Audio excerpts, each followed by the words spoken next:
hi guys, welcome back to the channel.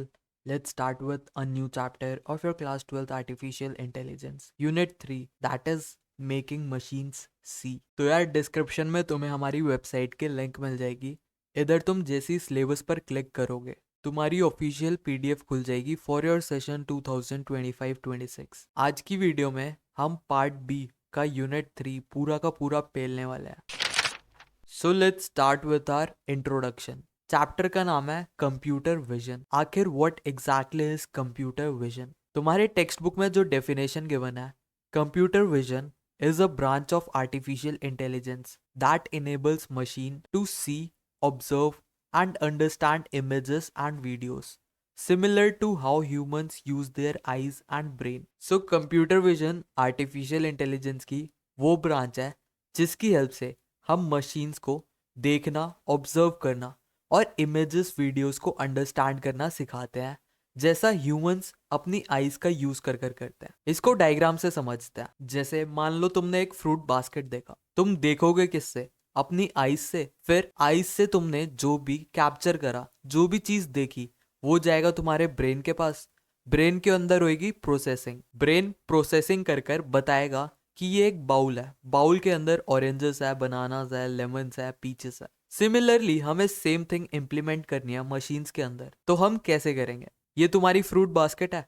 अब तुम्हें input लेना है, कुछ देखना है। देखने के लिए तुम कोई सेंसिंग डिवाइस लोगे, जैसे कि कैमरा। कैमरा से तुमने कैप्चर कर लिया कि इधर क्या रखा है। उसके बाद जो भी तुमने कैप्चर करा है वो जाएगा प्रोसेसिंग के लिए। प्रोसेसिंग के बाद जैसी प्रोसेसिंग कंप्लीट होगी तुम्हें पता लग जाएगा कि आउटपुट में क्या क्या है। बाउल है, ऑरेंजेस है, बनानास है, लेमन्स है, पीचेस है। यही जो ह्यूमन प्रोसेस करता है, सेम प्रोसेस हम कंप्यूटर के अंदर जब इम्प्लीमेंट करते हैं उसे ही हम क्या बोलते हैं? Computer vision. कंप्यूटर विजन को ही हम कभी कभी मशीन विजन भी बोलते हैं। तुम्हें समझ आ गया कंप्यूटर विजन क्या है? कंप्यूटर विजन मशीन्स को विजुअल दुनिया समझने की पावर देता है। So this was your computer vision. आओ अब डिटेल में सारी चीजें समझते हैं। First we have is digital image. आखिर डिजिटल इमेज क्या होता है? तो यार कंप्यूटर के अंदर तुम्हें कोई भी पिक्चर दिखती है उसे हम डिजिटल इमेज बोलते हैं। अब मैंने बताया था कि कंप्यूटर को बस 0 और 1 समझ आता है। कंप्यूटर को ये इमेजेस, वीडियोस कुछ समझ नहीं आता। उसे सिर्फ समझ आता है बस नंबर्स, जैसे 0 और 1। सब कुछ पिक्सल्स पे डिपेंड करता है किसी भी डिजिटल इमेज के लिए। आओ देखते हैं ये पिक्सल होता क्या है। कभी तुमने अपनी फोटो को जूम करके देखा होगा, तुम्हें ऐसे स्क्वायर बॉक्सेस दिखते हैं। इसी एक सिंगल बॉक्स को हम एक पिक्सल भी बोलते हैं।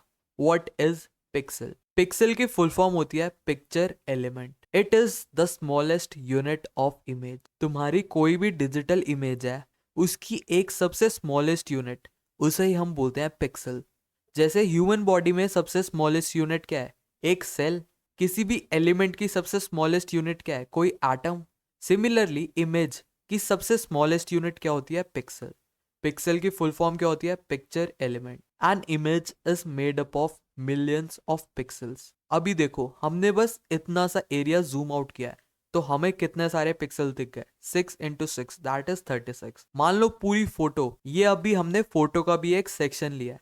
एक बड़ी सी फोटो के अंदर हमारे पास मिलियंस ऑफ पिक्सल्स होते हैं। यही मर्ज होकर एज अ पिक्चर हमें शो करते हैं। Each pixel represents a specific colour value. अब तुम जैसी अपनी फोटो को जूम करोगे, इधर एक स्क्वायर बॉक्स होगा, उसके अंदर कोई कलर होगा। तो हर एक पिक्सल कोई ना कोई कलर रिप्रेजेंट करता है और इस कलर का कोई ना कोई नंबर होता है। तो अब धीरे धीरे तुम्हें कंसेप्ट समझ आ रहा है। मैंने बताया था कि कंप्यूटर को बस नंबर समझ आते हैं। तो कंप्यूटर को हम इमेजेस कैसे एक्सप्लेन करते हैं? हम एक ग्रिड के अंदर बहुत सारे नंबर लिख देते हैं। अब हर एक नंबर कोई ना कोई कलर रिप्रेजेंट करता है। जब हम इन कलर्स को मर्ज कर देते हैं तो हमें एज अ पिक्सल शो होता है। एंड जब बहुत सारे पिक्सल्स को हम कंबाइन कर दे तो वो एक इमेज फॉर्म होता है।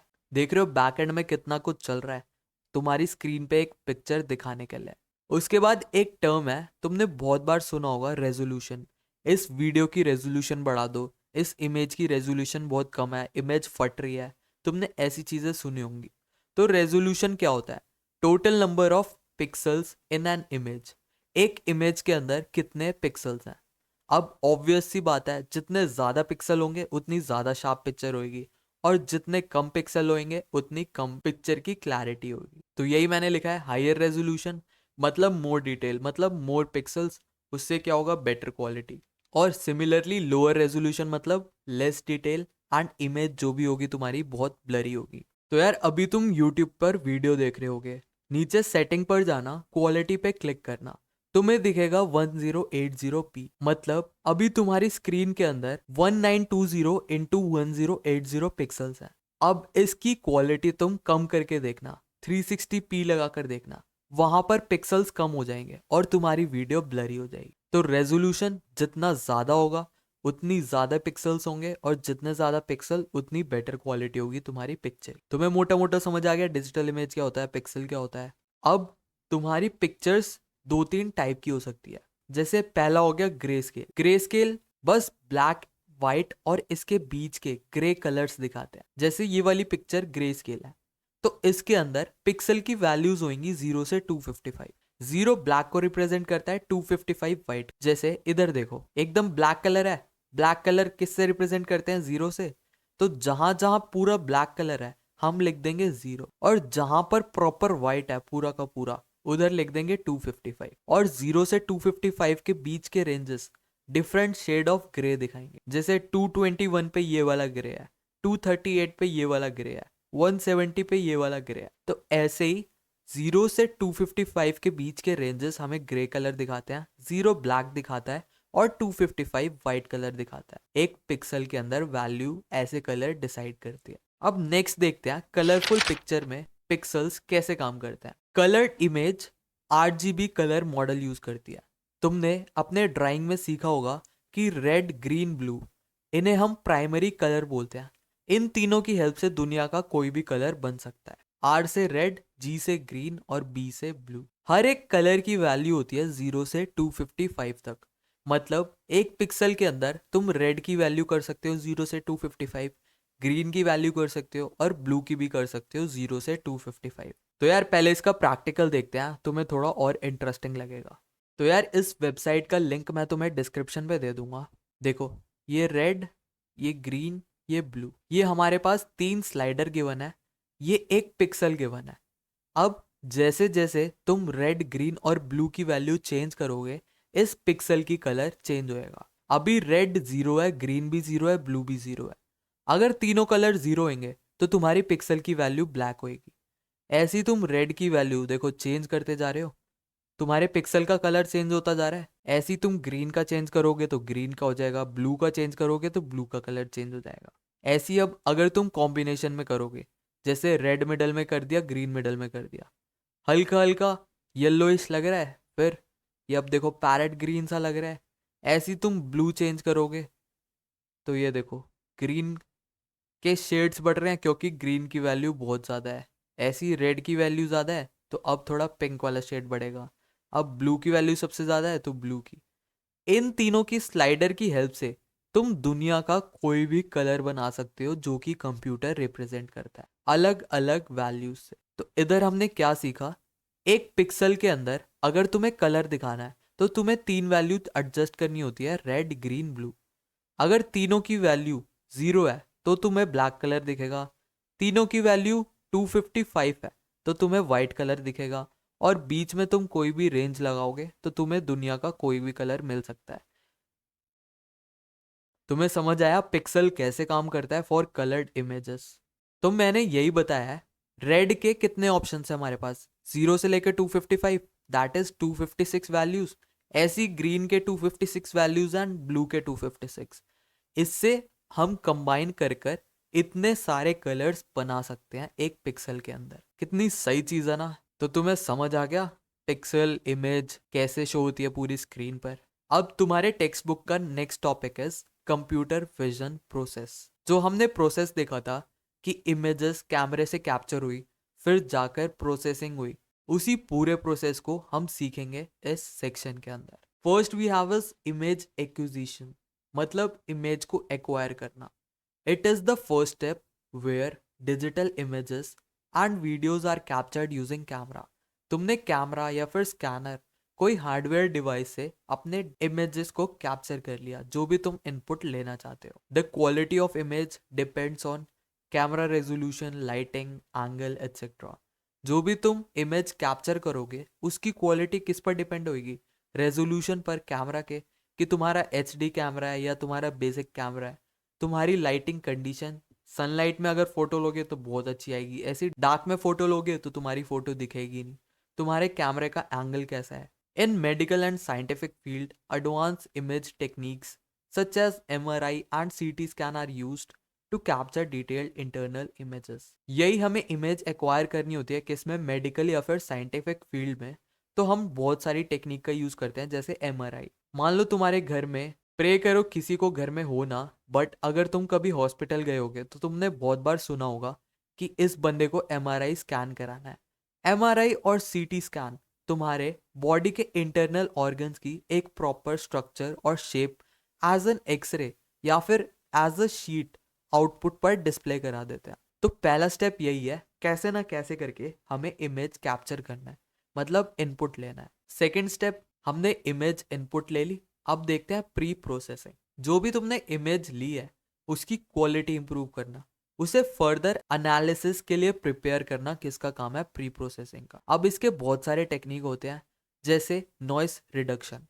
मान लो तुमने किसी ऑब्जेक्ट की फोटो ली बट उसका बैकग्राउंड भी आ रहा है, तुम्हें बैकग्राउंड नहीं चाहिए तो बैकग्राउंड रिमूव करना। नॉइस कोई भी ऐसी चीज होती है जो तुम्हें नहीं चाहिए होती उस इमेज के अंदर, उसको रिमूव करने को ही हम नॉइस रिडक्शन कहते हैं। Next we have is normalisation. मान लो तुम्हारे पिक्सल की कोई स्पेसिफिक रेंज है और तुम्हें किसी और रेंज में कन्वर्ट करना है। जैसे इसमें हमने देखा था 0 से 255 की पिक्सल की रेंज थी, बट तुम्हें सारे पिक्सल्स दिखाने हैं 0 की और 1 की रेंज में। तो बहुत सारे मेथड होते हैं जिससे 0 से 255 की वैल्यू 0 से 1 के बीच में शो होने लग जाती है। उसी को हम क्या बोलते हैं? नॉर्मलाइजेशन, मतलब पिक्सल को किसी पर्टिकुलर रेंज में फिक्स कर देना। थर्ड हो गया रीसाइजिंग या फिर क्रॉपिंग। मान लो तुमने बहुत सारी फोटो ली, कोई हॉरिजॉन्टल ली, कोई वर्टिकल ली, कोई स्क्वायर ली, कोई रेक्टेंगल ली, तो सारी फोटोज को एक प्रॉपर सेम फॉर्मेट में कन्वर्ट करना किसके अंडर आता है? प्री प्रोसेसिंग के अंदर। Next we have is histogram equalisation. तुम्हारी फोटो की ब्राइटनेस कैसी है? क्या तुमने अगर अंधेरे में फोटो कैप्चर करी है तो फोटो दिख भी रही है कि नहीं, उसका ब्राइटनेस एडजस्ट करना, कॉन्ट्रास्ट एडजस्ट करना, ये सारी चीजें भी प्री प्रोसेसिंग के अंदर आती है। अभी हमने देख लिया इमेज को एज अ इनपुट लिया, फिर उसके बाद थोड़ी बहुत करेक्शन कर ली प्री प्रोसेसिंग स्टेप में। Third we have is feature extraction. Identifies important visual patterns from image. जो भी तुमने इमेज कैप्चर कर प्री प्रोसेसिंग करी है, अब उसके अंदर क्या क्या इंपॉर्टेंट चीजें हैं जो तुम्हें चाहिए। जैसे ऑब्जेक्ट की बाउंड्री, डायग्राम से ही समझाता हूँ। ये मान लो सीनरी है, अब तुम्हें कैप्चर करना था डॉग बट बैकग्राउंड भी आया, तो तुमने ऑब्जेक्ट के यहाँ रेड रेड बाउंड्री बना दी जिससे तुम्हें आइडेंटिफाई करने में हेल्प हो कि ये वाला पोर्शन हमारा सब्जेक्ट है और बाकी पीछे का बैकग्राउंड है। कॉर्नर्स, इंटरसेक्शन ऑफ एडजेस, कहाँ कहाँ पे इंटरसेक्शन हो रहा है तुम्हारे बैकग्राउंड और एजेस का। फिर आता है हमारे पास टेक्सचर, कि कैसा टेक्सचर ऑब्जर्व करने में लग रहा है, क्या ये फेदर टाइप लग रहा है, मेटल टाइप लग रहा है, बस प्रेडिक्ट करना कि उसका टेक्सचर कैसा होगा। फिर कलर फीचर्स, कौन सा कलर कहाँ पर है, कहाँ पर व्हाइट है, कहाँ पे ब्राउन है, कहाँ पे रेड है, हर एक चीज आइडेंटिफाई करना किसके अंडर आता है? फीचर एक्सट्रैक्शन के अंदर। यहाँ पर इमेज से जो भी इंपॉर्टेंट डेटा होता है, भले तुम्हारी बाउंड्री हो, टेक्सचर हो या फिर कलर हो, ये सारी चीजें हम एक्सट्रैक्ट कर लेते हैं। Fourth we have is detection और सेगमेंटेशन। तो यार इस स्टेज के अंदर हम इमेज के अंदर जो भी ऑब्जेक्ट होता है उसको आइडेंटिफाई और लोकेट करते हैं। अब ऑब्जेक्ट सिंगल भी हो सकता है या फिर मल्टीपल भी हो सकता है। अभी सबसे पहले सिंगल ऑब्जेक्ट को देखते हैं। इसके दो टाइप होते हैं, क्लासिफिकेशन और होता है क्लासिफिकेशन प्लस लोकलाइजेशन। क्लासिफिकेशन में क्या होगा, तुम्हारी इमेज में बस तुम्हें पता चलेगा कि इस इमेज के अंदर डॉग है, बट क्लासिफिकेशन एंड लोकलाइजेशन में तुम्हें उसकी पोजीशन भी पता लग जाएगी। जैसे इधर वो बोलेगा कि इस इमेज की सेंटर के अंदर डॉग है, बट क्लासिफिकेशन में वो बोलेगा पिक्चर के अंदर डॉग है। तो जब भी तुम्हें पोजीशन की नीड होती है तो तुम ये यूज कर सकते हो, और अगर तुम्हें पोजीशन से फर्क नहीं पड़ता तो तुम सिंपली क्लासिफिकेशन यूज कर सकते हो। अभी हमने देखा सिंगल ऑब्जेक्ट का, ऐसे ही हम देख सकते हैं मल्टीपल ऑब्जेक्ट का। It detects multiple object using various algorithm like RCNN या फिर यूलो। एल्गोरिदम कुछ नहीं होते, रूल्स एंड रेगुलेशंस होते हैं। ये ऐसे मेथड है जिनसे हम मल्टीपल ऑब्जेक्ट आइडेंटिफाई कर सकते हैं।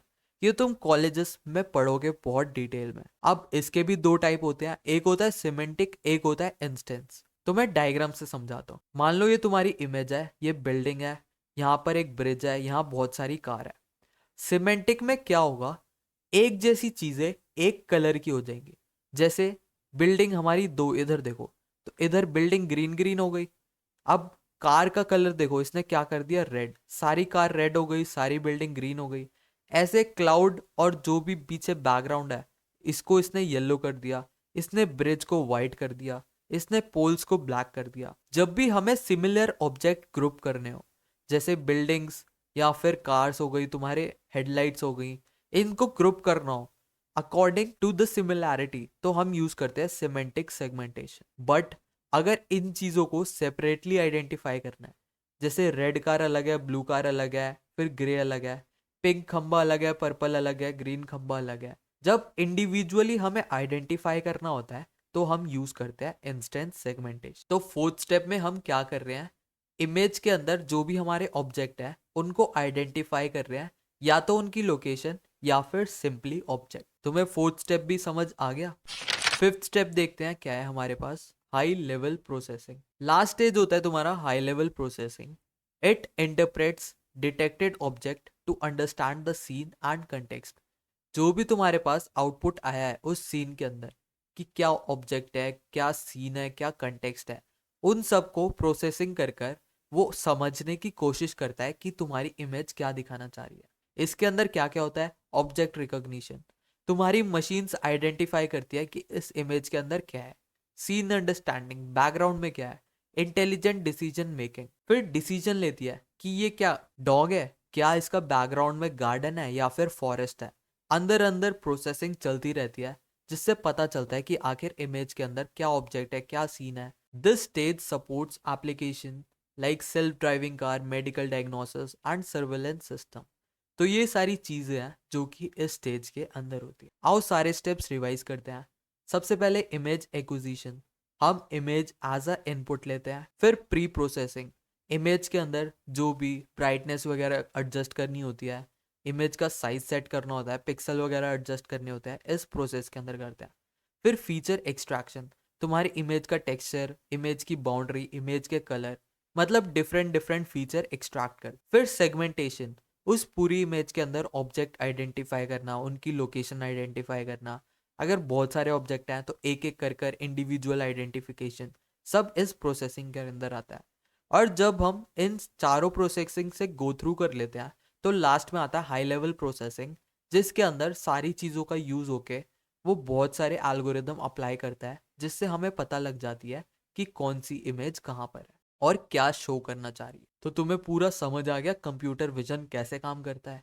तुम यार अभी स्कूल में हो, तुम्हें बहुत बेसिक पढ़ाया है। जब तुम कॉलेज आओगे तुम्हें हर एक स्टेप बहुत ज़्यादा डिटेल में पढ़ाएंगे। तुम्हारी टेक्स्ट बुक में जो जो टॉपिक्स गिवन थे, जो जो पॉइंट्स गिवन थे, मैंने सब कुछ कवर कर दिया है। Let's move to our next topic, that is applications. अब कंप्यूटर विजन तुम्हारी लाइफ में कहाँ कहाँ यूज आएगा। सबसे पहले फेशियल रिकॉग्निशन। मान लो आजकल ऑलमोस्ट हर फोन में तुम्हारे फेस पासवर्ड्स होते हैं, तुम्हारे फेस आइडेंटिफाई करता है कि तुम भी फोन खोल रहे हो ना, तभी वो अनलॉक करता है। Then we have health care, जैसे अभी हमने पढ़ा था, MRI स्कैन हो गया, CT स्कैन हो गया, अल्ट्रासाउंड्स वगैरह हो गए, हर जगह कंप्यूटर विजन यूज होता है। फिर सेल्फ ड्राइविंग कार, कार को कैसे पता लगेगा तुम्हारे सामने क्या है, पीछे क्या है, लेफ्ट क्या है, राइट क्या है। वहां पर भी कोई ना कोई कैमरा लगे होते हैं, सेंसर लगे होते हैं, जो कि डिटेक्ट करते हैं तुम्हारे आगे कुछ आया तो नहीं, लेफ्ट में तो कुछ नहीं पड़ा, राइट में तो कुछ नहीं पड़ा। Then we have optical character recognition. मान लो जब तुम इमेज कैप्चर करते हो अपने फोन से, कई बार होता है वो तुम्हारे इमेजेस के अंदर टेक्स्ट आइडेंटिफाई कर लेता है, तो वो भी किसकी हेल्प से हो रहा है, कंप्यूटर विजन के हेल्प से। देन मशीन इंस्पेक्शन, मान लो तुम्हारी कोई मशीन खराब हो रही है, उसका डायग्राम तुम्हें एज अ पिक्चर देखना है, तो तुम कैमरे से उस मशीन को बहुत जूम कर कर देख सकते हो और फॉल्ट वगैरह आइडेंटिफाई कर सकते हो। Then we have 3D model building. तुमने देखा होगा 3D मशीन्स बहुत आजकल बूम कर रही है मार्केट के अंदर। उसमें स्ट्रक्चर हम कैसे बनाते हैं, कैसा दिखना चाहिए, सब कुछ कंप्यूटर विजन का यूज होता है। Then we have surveillance. तुमने बहुत बार देखा होगा CCTV में वो कई बार मोशन डिटेक्ट कर लेता है, तुम्हारी बॉडी के आसपास बाउंड्रीज बना देता है। सब कुछ किसकी हेल्प से होता है? कंप्यूटर विजन की हेल्प से। देन वी हैव इस फिंगरप्रिंट रिकॉग्निशन या फिर बायोमेट्रिक्स। जब भी तुम फिंगरप्रिंट सेंसर वगैरह यूज करते हो वहां पर भी सीवी यूज हो रहा होता है। तो ये सारे कुछ एप्लीकेशंस थे तुम्हारे कंप्यूटर विजन के। अब चैलेंजेस, आखिर कंप्यूटर विजन के क्या क्या चैलेंजेस मार्केट में एग्जिस्ट कर रहे हैं। First we have is reasoning and analytical issues. तो यार मशीन बहुत स्ट्रगल करती है कि जो भी विजुअल इंफॉर्मेशन उसने कैप्चर करी है, जो भी इनपुट लिया है, उसका एकदम एग्जैक्ट करेक्ट आउटपुट दे दे। ये प्रोसेस बहुत कॉम्प्लेक्स और टफ होता है, तो बहुत चांसेस है कि मशीन्स गलतियां करते हैं। इमेज एक्विजिशन डिफिकल्टी, बहुत बार तुम्हारी लाइटिंग प्रॉपर नहीं होती, एंगल प्रॉपर नहीं होता, तुमने ढंग से जूम नहीं करा होता, इससे इमेज की क्वालिटी पे बहुत मैसिव इफेक्ट होता है। और अगर तुमने फोटो इसको बहुत गंदी सी दी है, बहुत भैड़ी सी दी है, तो तुम्हारा मशीन भी क्या ही कर लेगा, तुम्हें ही गालियां देगा। Then we have is privacy and security concerns. बहुत बार मान लो तुम अपनी फोटो भी शेयर करते हो और कभी ऐसा ना हो कि तुम्हारी वैसी वाली वीडियो लीक हो जाए, और अगर किसी और की भी लीक हो और मान लो उस पर तुम्हारा फेस हो, तो ये सारी चीजें ध्यान रखना। कभी भी एआई को अपनी इमेजेस देते हो तो उधर टर्म्स एंड कंडीशंस प्रॉपरली पढ़ा करो। उधर कई बार लिखा होता है कि तुम्हारे फेस के फीचर्स या फिर तुम्हारा फेस बहुत जगह यूज हो सकता है, क्या तुम उसे परमिशन दे रहे हो? और तुम अंधों की तरह उसे टिक कर सबमिट कर देते हो। तो जब भी एआई को अपनी इमेज देते हो तो वहां टर्म्स एंड कंडीशंस पढ़ा करो, वरना दिया ही मत करो, किसी और की दे दिया करो, जैसे अपने बेस्ट फ्रेंड की, फिर उसकी खिच्ची लेना बाद में। Next we have is duplicate and false content. तो बहुत बार होता है तुमने इमेज किसी और की दे दी, डुप्लीकेट दे दी, जिससे मिस इन्फॉर्मेशन दुनिया में फैल सकती है, जैसे अभी पायल गेमिंग की फैली हुई है। अगर तुमने नहीं देखी तो देखना भी मत। तो ये सारे कुछ चैलेंजेस थे तुम्हारे कंप्यूटर विजन के। अब फ्यूचर क्या है कंप्यूटर विजन का? तुम्हारा तो कुछ है नहीं, इसी का देखते हैं क्या क्या है। First we have is computer vision has evolved from basic image processing to advanced system that can understand images and videos like human accuracy। तो यार अब धीरे धीरे बहुत अच्छे लेवल पर कंप्यूटर विजन इंप्रूव हो रहा है एंड ऑलमोस्ट ये ह्यूमन जैसी एक्यूरेसी देने लग गया है। This growth is driven by deep learning and large label data set. अब ये ग्रोथ कैसे हुई है?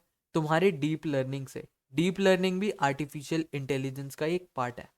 इसमें बहुत मैथमेटिक्स लगती है, जिसकी हेल्प से और बहुत सारे डेटा सेट्स, जहाँ पर बहुत सारे डेटाबेसेस में डेटा स्टोर है, बहुत सारा डेटा यूज हो रहा है, बहुत सारे एल्गोरिदम यूज हो रहे हैं कि हम आर्टिफिशियल इंटेलिजेंस को एज क्लोज एज ह्यूमन बना सकें।